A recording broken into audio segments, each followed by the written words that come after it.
Hello everyone, welcome to my podcast. আজকে তোমাদের সাথে পডকাস্ট নিয়ে আসলাম। প্রচুর ভিডিও পোস্ট করি, ব্লগ পোস্ট করি, শর্ট পোস্ট করি, বাট কি হয়, শর্টসে বা ব্লগে তোমাদের সাথে আমার লাইফের অনেক এরকম এক্সপিরিয়েন্স আছে যেগুলো আমি শেয়ার করতে পারি না। তো পডকাস্টের মাধ্যমে আমি তোমাদের সাথে অনেক কিছু শেয়ার করতে চাই, অনেকগুলো আমার লাইফের এক্সপিরিয়েন্স তোমাদের সাথে শেয়ার করতে চাই। হয়তো আমারও সেই এক্সপিরিয়েন্সগুলো শেয়ার করে ভালো লাগবে, আর তোমাদেরও আমার সম্পর্কে অনেক কিছু জানা হয়ে যাবে। তো সেজন্যই পডকাস্টের মাধ্যমে আজকে আমার আসা। তো আজকে আমি আমার লাইফের একটা খুব ছোটবেলার একটা এক্সপিরিয়েন্স শেয়ার করব, যেখানে আমার এখনো স্পষ্ট মনে আছে সেই দিনটার কথা। মানে সেই দিন বলতে সেই দিনগুলোর কথা। তো সেটা ছিল একটা হরর স্টোরি বলতে পারো। সেই হরর স্টোরি নিয়েই আজকে আমার এই পডকাস্ট। তো আমি যখন ক্লাস 7 কি 6-এ পড়ি, মেবি 6-এ হবে, তখন বাবা একটা প্রাইভেট কোম্পানিতে জব করতেন। তো সেক্ষেত্রে আমাদের একটা কোয়ার্টার দেওয়া হয়েছিল, যে কোয়ার্টারে আমরা থাকতাম। তো সেখানে কি হয়েছিল, ভূতে আমি এরকম না যে আমি ভূত মানে বিশ্বাস করি, বাট ভূতে আমি প্রচুর ভয় পাই। সেই ছোটবেলা থেকেই আমার ভূতে প্রচুর ভয়। তো এবার কি হয়েছিল, যখন আমরা সেই কোয়ার্টারে গেলাম, সেটা শিলিগুড়িতেই, বাট আমি মেনশন করছি না যে সেটা কোথায় ছিল অ্যাকচুয়ালি অ্যাড্রেসটা। বাট আমরা যখন সেই কোয়ার্টারে গেলাম, প্রথম দিকটা সব ঠিকঠাক ছিল, যেরকম নর্মালি হয়। আমাদের পাশের কোয়ার্টারে ফ্যামিলি থাকতো, ছোট ছোট বাচ্চারা। আমিও তখন ছোটই। তো আমার সাথে ওদেরও এজ মোটামুটি প্রায় সেমই বলা যায়। তো আমরা একসাথেই থাকতাম, পাশাপাশি থাকতাম। তো প্রথম দিকে আমরা সেভাবে কিছু বুঝতে পারি না।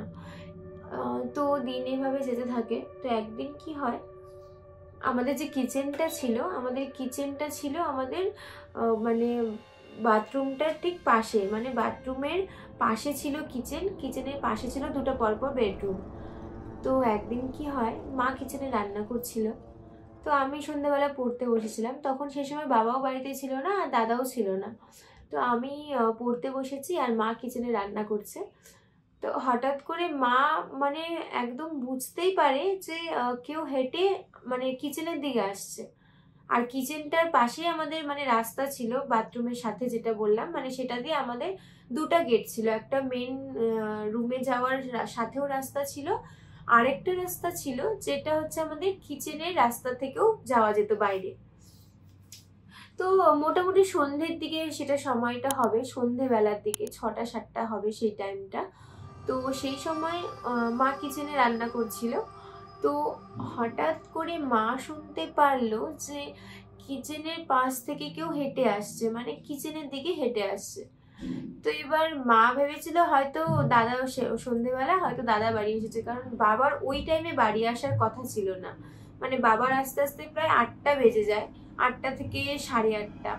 তো যেই সময়টা হাঁটার মানে শব্দটা আমরা পেয়েছিলাম, মানে মা পেয়েছিলেন, সেই সময়টা ছিল মোটামুটি 6টা 6:30 নাগাদ হবে। তো কি হয়, এবার মা ভেবেছিল যে দাদা এসেছে। তো মা ফট করে বললো যে কিরে চলে আসলি, এরকম করে বলে জাস্ট একটু মাথাটা আগালো, মানে বাইরের দিকে আগালো। তো হঠাৎ দেখতে পেলো যে সেখানে কেউ নেই। মা আমাকে ডাকছে, বলছে যে দাদা কি ঘরে? আমি বলছি না, দাদা তো আসেনি। বলে যে এখনই যে আমি হাঁটার শব্দ পেলাম। আমি বলছি তুমি কি জানি কি শুনছো, কার শব্দ হাঁটার? জানি না, দাদা তো আসেনি। এরকম একটা রিয়াকশন, মানে যেরকম বেসিক্যালি হয় যে ফার্স্ট টাইম মা হয়তো কি শুনতে কি শুনে ফেলেছে, এরকম একটা ব্যাপার যে এই তুমি তো ভুল শুনছো বা কি জানি না কি। যতক্ষণ না ওই ব্যাপারটা নিজে ফেস করি, ততক্ষণ অবধি মনে হচ্ছিল যে মা হয়তো ভুল শুনেছে। আর এটাই হয়ে থাকে, যতক্ষণ না আমরা নিজেরা সেই ব্যাপারটার উপর দিয়ে যাই, ততক্ষণ যতই সামনের মানুষটা বলুক না কেন, আমরা কিন্তু সহজে বিশ্বাস করতে পারি না, বা সেটা নিজের মানে সেই ব্যাপারটা ফিল করতে পারি না। তো কি হয়, তো সেই দিনটা ওরকমই চলে যায়। মাও হয়তো ভেবে নেয় যে হতে পারে আমারই ভুল, হয়তো যে ওরকম একটা আওয়াজ শুনেছি, হতে পারে যে অন্য কেউ হয়তো পাশের আমাদের যে কোয়ার্টার ছিল তার অপোজিটে ছিল একটা গোডাউন টাইপের। তো সেখানে অনেক রাত অব্দি লোক চলাচল করতো। তো হয়তো মা ভেবে নিয়েছিলেন যে হয়তো ওইখানেই কোনো লোক যাওয়া আসা করছে, হয়তো তার সাউন্ড আসছে বা কিছু। তো তো এইভাবে দিনটা চলতে থাকে। নেক্সট দিন আসে, আমরা নর্মালি ছিলাম, আমরা কখনো ওরকম ভাবে ওই ব্যাপারটা নিয়ে তারপরে চিন্তা করিনি। তো এবার অনেকটা দিন হয়ে যায়, তারপরে একদিন হঠাৎ করে আমি হচ্ছে ঘরে ছিলাম, মোটামুটি তখন কটা বাজে, 9টা 9:30 হবে, তখন ঘরে সবাই ছিল। তো এবার হুট করে মা হচ্ছে বাথরুমে গিয়েছিল। এবার আমার আবার একটা ব্যাপার ছিল কি, আমি ভীষণ ভয় পেতাম, মানে ভূত ব্যাপারটা আমার খুব ভয়ের একটা জিনিস। তো আমি কখনো বাথরুমে একা যেতাম না, মানে ওই সময় আমি বাথরুমে যাব মানে মাকে দাঁড়াতে হবে, আইদার বাবাকে দাঁড়াতে হবে। তো এবার কি হয়, মা বাথরুমে গিয়েছিল, তা আমি ভাবলাম যে মা যেহেতু বাথরুমে গিয়েছে তাহলে আমিও তখনই বাথরুমে যাচ্ছি। তো আমি বাবা দাদা ঘরে ছিল, তো মার সাথে আমি বাথরুমে যাই। তো এবার মা বাথরুমে ছিল, তা আমি বাইরে জাস্ট গিয়ে দরজার সামনে দাঁড়াই। তো হঠাৎ করে আমি দরজার পাশে একটা ওয়াল ছিল, যে ওয়ালটা একটু পুরানা পুরানা দিনের একটু ওয়ালটা ছিল। তো ওয়ালটার মধ্যে দিয়ে আমি স্পষ্ট দেখতে পারি যে কেউ কারো একজনের মানে একটা মাথা, মাথা মিন্স একটা মানুষ, যে কিনা উকি দিয়ে তাকালে যেরকম হবে সেম ভাবে কেউ একজন উকি দিয়ে ওয়ালের দিকে তাকালো, দেন হুট করেই মাথাটা সরিয়ে নেওয়া। তো আমি মানে যতটুক টাইমের মধ্যে ব্যাপারটা মানে চোখে আসে আমার, যে একটা মানুষের মাথা জাস্ট আগিয়ে নিয়ে যদি কেউ ফট করে সরিয়ে নেয়, তো ওইটুকু সময়ের মধ্যে আমি চিৎকার করে উঠি, কারণ ওইটুকু সময় আমার পুরোটাই ব্ল্যাঙ্ক হয়ে যায়, আমার মনে হয় যে আমি ভূত দেখে নিয়েছি। তো মা সঙ্গে সঙ্গে বেরিয়ে যায় বাথরুম থেকে, বলে যে কি হলো, চিৎকার করলি কেন? তো আমার মনে হয় যে আমি বলবো কি, মানে আমার মনে হচ্ছিল যে আমি ওইটুকু সময় আমি কি করব, ফট করে আমি বলছি কেউ আছে এখানে, কেউ এখনই ছিল। তো এবার সঙ্গে সঙ্গে বাবা দাদা বাইরে আসে, ওরা তো ভাবে যে হয়তো চোর টোর হবে, কারণ ভূত ব্যাপারটা সবাই বিশ্বাস করে না। তো এবার কি হয়, ওরা সঙ্গে সঙ্গে টর্চ জ্বালিয়ে নিয়ে বাইরের দিকে যায় দেখতে, যে কোনো হয়তো এই টাইমে তো চোর আসারই কথা না, তাও হয়তো কোনো বাচ্চা ছেলে পেলে চুরি করতে চলে আসে, এরকম হতে পারে। তো ওরা টর্চ নিয়ে বাইরে যায় দেখতে। কিন্তু আমি যতটা ওই দিন ফিল করি যে কোনোভাবেই সেটা চোর হবে না, কারণ ওইখানে রাস্তাই ছিল না যে যে রাস্তা দিয়ে চোর এই পারে আসবে বা ওয়ালের দিকে দেখা যাবে। মানে এটা ছিল এমন একটা জায়গার মাঝখানটা আমি দাঁড়ানো, যেখানে ওয়ালটাই শুধুমাত্র দেখা যাচ্ছিল, যে ওয়ালের মধ্যে একটা মানুষ যদি আমার অপোজিটে দাঁড়ায়, তাহলে যদি সেই মানুষটার যেরকম একটা ছায়া পড়বে ওয়ালে, জাস্ট আমি ওই ছায়াটাই ওখানে বুঝতে পারি। তো আমি আমার বাড়ির লোককে বোঝাতে পারি না সেই মুহূর্তে যে ওটা কোনো চোর ছিল না, ওটা একটা কোনো একটা কিছুর ছায়া হবে, যেটা আমি মনে করেছিলাম ভূতের ছায়া। তো বাবা দাদা তো এইসব বিশ্বাস করে না, তো আমাকে যাই হোক করে ঘরে নিয়ে আসে, যে চল ওটা হয়ে গেছে, কিছু ছিল, ওরকম ভাবতে হবে না, এই করে আমাকে ঘরে নিয়ে চলে আসে। তো এইভাবেই চলতে থাকে। তো আমার মাথার মধ্যে সেদিন রাতে তো আমি সারা রাত ভয়ে ঘুমাতে পারিনি, আমার সারা রাত কেন জানি না মনে হয়েছিল যে আমি ভূতই দেখেছি। তো ঠিক আছে, সেইভাবে মা ব্যাপারটা ফেস করেছিল, প্লাস ব্যাপারটা আমিও ফেস করি, কিন্তু আমাদের দুজনের এই ব্যাপারটা আমাদের বাড়ির লোক, আই মিন বাবা দাদা, তারা কিছুতেই এটা বিশ্বাস করে না। এমনকি আমাদের যে পাশের কোয়ার্টারে যারা মানে ছিলেন আর কি, ওদেরও ব্যাপারটা নিয়ে বলা হয়েছিল। তো ওরাও ভেবেছিল যে হয়তো এটা কোনো ওরকম ব্যাপার না, হয়তো তোমরা ভুল দেখেছো বা হতে পারে কিছু ছিল, থাক অত ভেবো না। সবার একটাই কথা ছিল যে অত ভাবতে হবে না। তো যাই হোক, আমরা এই ভাবনাটাকে বন্ধ করে দিয়েছিলাম, বেশ অনেকটা দিন বন্ধই ছিল। তো এবার যখন এই ভাবনাটা থেকে আমরা আস্তে আস্তে বেরোচ্ছি, এবার একদিন কি হলো, আবার হঠাৎ করে আমরা সবাই ঘুমিয়ে গিয়েছি। ঘুমানোর পরে আমরা একটা রুমে ছিলাম, আর দাদার রুমটা ছিল পাশে, মানে কিচেনের পাশে যে রুমটা ছিল সেই রুমটাতে দাদা থাকতো, আর তার পাশের রুমটাতে থাকতাম আমরা।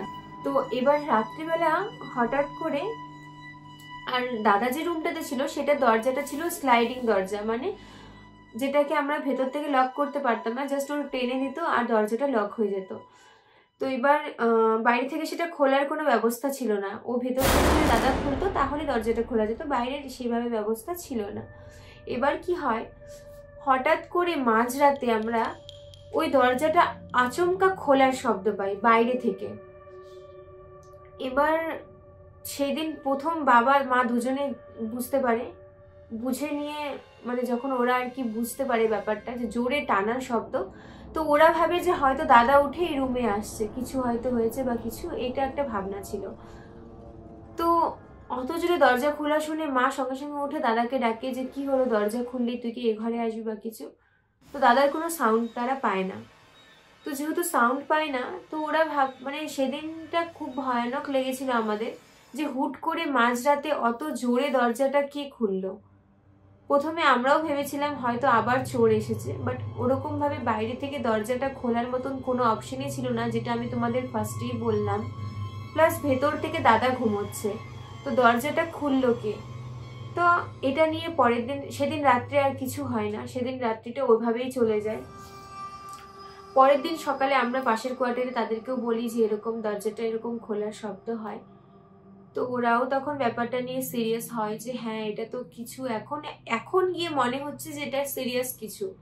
কারণ যখন আমরা ফার্স্টে বলেছিলাম তখন ওদেরও মনে হয়েছিল যে এটা হয়তো ভুল ধারণা, বাট যখন দিনের পর দিন এরকম আমরা অ্যাক্টিভিটিগুলো দেখতে পাচ্ছিলাম, তখন আমাদের মনে হচ্ছিল যে না, এখানে কিছু তো একটা ভুল আছে, যেটা আমরা ধরতে পারছি না। তো এভাবেই চলতে থাকে।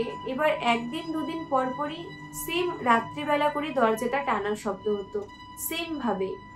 তো দিনের পর দিন যখন এভাবে দরজাটা জোরে জোরে শব্দ হতো রাত্রেবেলা করে টানার, তো তারপরে একদিন আমরা পাশের মানে ওই কোয়ার্টার ছেড়ে আর আশেপাশের আছে তাদের কাছে যাই, তাদের কাছে গিয়ে জিজ্ঞেস করা হয় যে ব্যাপারটা কি। আর সেখান থেকে যেটা জানতে পারি যে ওখানে একজন মানে মিশ্রাজি বলে একজন মানুষ ছিলেন, যিনি বহু বছর আগে ওই কোয়ার্টারে উনি নিজের মানে বহু বছর আগে উনি ওই কোয়ার্টারেই মারা গিয়েছিলেন। শুধু মারা যাননি, ব্যাপারটা এরকম ছিল যে ওনার ডেড বডিটাকে প্রায় ওখানে 3 দিন রেখে দেওয়া হয়েছিল। আমি যে ফার্স্টে তোমাদের বললাম যে কিচেনটা আমাদের একটু বাইরে ছিল, বাথরুম আর কিচেন পাশাপাশি ছিল, মাঝখানে একটা গলি ছিল, সেই গলিটার মধ্যে ওনার ডেড বডিটাকে রাখা হয়েছিল প্রায় 3 দিন ওখানে, কারণ ওনার বাড়ির লোক তখনও এসে পৌঁছাতে পারেনি জন্য। আর শুধু তাই না, উনি ছিলেন একজন হোমিওপ্যাথি ডক্টর। তো যেই রুমটাতে দাদা ঘুমাতো সেই রুমটা আসলে ছিল ওনার চেম্বার, যেটা আমরা পরে জানতে পারি। আর শুধু দরজা টানার শব্দ না, এমনকি দাদা যখন ঘুমাতো ও ডিপলি ফিল করতো যে পাশে কেউ জোরে জোরে নিঃশ্বাস নিচ্ছে। জোরে জোরে নিঃশ্বাস নিলে যে শব্দটা আমরা পাই, সেই শব্দটা দাদা প্রায় শুনতে পেত। কিন্তু ও একটু বরাবরই স্ট্রং মাইন্ডের ছিল, তো ওর সেভাবে ভয় লাগতো না। ও বিষয়টা জানার চেষ্টা করেছিল, বাট সেভাবে জানতে পারেনি, কিন্তু ও কখনো ভয় পায়নি।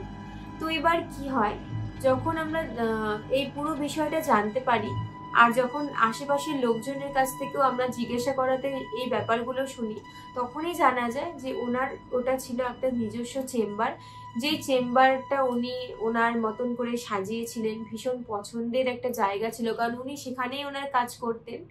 আর তারপরে যেহেতু ওনার ডেড বডিটাকে প্রায় 3 দিন ওইখানে রেখে দেওয়া হয়েছিল, তো সেখান থেকে গিয়ে ওনার হয়তো সোলটা কোথাও একটা সেখানে থেকে যায়। তো আজকের এই পডকাস্টে আমার এটাই বলার যে সব সোল খারাপ হয় না, কিছু সোল হয়তো ভালো হয়। তাদের প্রেজেন্টিটিটা আমাদের হয়তো তারা দেখাতে চায়, বোঝাতে চায়। হয়তো সবাই ক্ষতি করতে আসে না, কেউ কেউ হয়তো থেকে যেতে আসে। সেম ছিল মিশ্রাজি, যাকে নিয়ে আজকের এই পুরো পডকাস্ট। তিনি হয়তো আমাদের মাঝখানে নিজের প্রেজেন্টিটিটা রাখতে চেয়েছিলেন, নিজে সেভাবেই থাকতে চেয়েছিলেন। তিনি আমাদের কোনো ভয় দেখাতে আসেননি কখনো। আমরা তার ওনার অ্যাক্টিভিটিতে ওনার সেরকমভাবে অ্যাক্টিভিটিগুলোতে আমরা সেভাবে কখনো ভয় পাইনি। বাট হ্যাঁ, ওনার অ্যাক্টিভিটিগুলো আমাদের ভাবতে বাধ্য করেছিল, ভাবাতে বাধ্য করেছিল যে বিষয়টা আসলে কি। হয়তো বিষয়টা যদি এভাবে না হতো, তাহলে আজকে মিশ্রাজির এই গল্প তোমাদের সামনে আমি আনতে পারতাম না। তো এটা নিয়েই ছিল আজকের এই পডকাস্ট। আরও অনেক পডকাস্ট নিয়ে তোমাদের সাথে আমি অবশ্যই আসব। আমার লাইফের অনেক এরকম হরর এক্সপিরিয়েন্স, অনেক লাইফের কাজকর্ম নিয়ে স্ট্রাগলের এক্সপিরিয়েন্স, অনেক কিছু নিয়েই আমার পডকাস্ট থাকবে প্রত্যেক সপ্তাহে। তো তোমাদের এই পডকাস্ট কেমন লাগলো তোমরা অবশ্যই কমেন্টে জানিও। আর সবাই ভালো থেকো। চলো, বাই।